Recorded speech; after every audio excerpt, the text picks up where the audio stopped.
I haven't touched my cash, so how did I end up with 12 shares of SoFi and almost $30 added to my account? The answer is options premium. Let me show you what I did today, and then we'll talk about whether those shares are really free. First, I'm going to roll this $15 put out 2 months to October 16th, and I'm going to increase the strike price to $16. Here's my new expiration date, my new strike price, and I can expect $45 or $46.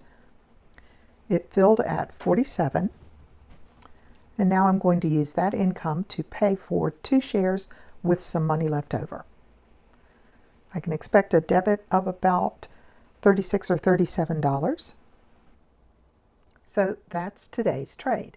Now I'm going to put today's numbers onto my trade log and then pull back and look at the bottom line for this whole sequence of trades, how I got from 0 shares to 12 shares plus $29.32 in cash without touching the capital that is securing my puts. And then we'll come back to the question I started with.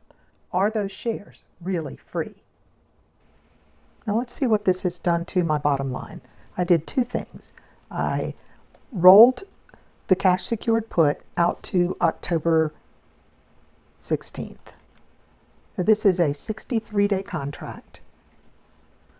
I received $45.70, and instead of $1,500, I'm now using $1,600 of collateral for an annualized rate of return of 16.55%.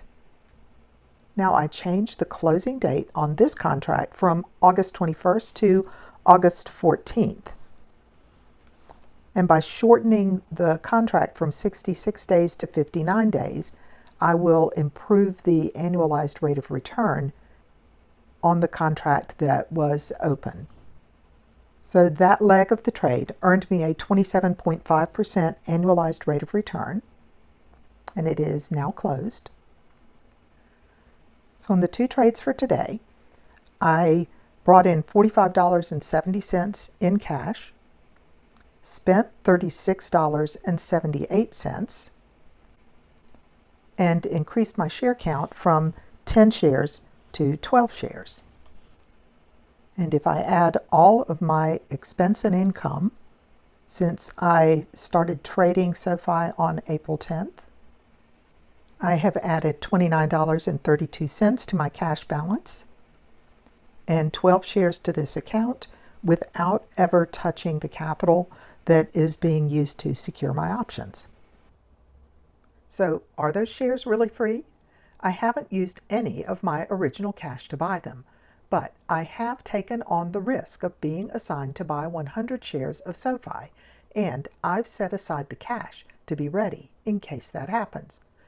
That is what I am really being paid for. What I do with that money is up to me. I've decided to turn it into ownership. Premium is cash unless I use it to buy shares, and then it becomes compounding ownership and shares that can grow. So far, that's 12 shares of SoFi plus $29.32 in cash. And I'll keep tracking this to see how much of the position I can get the options to pay for.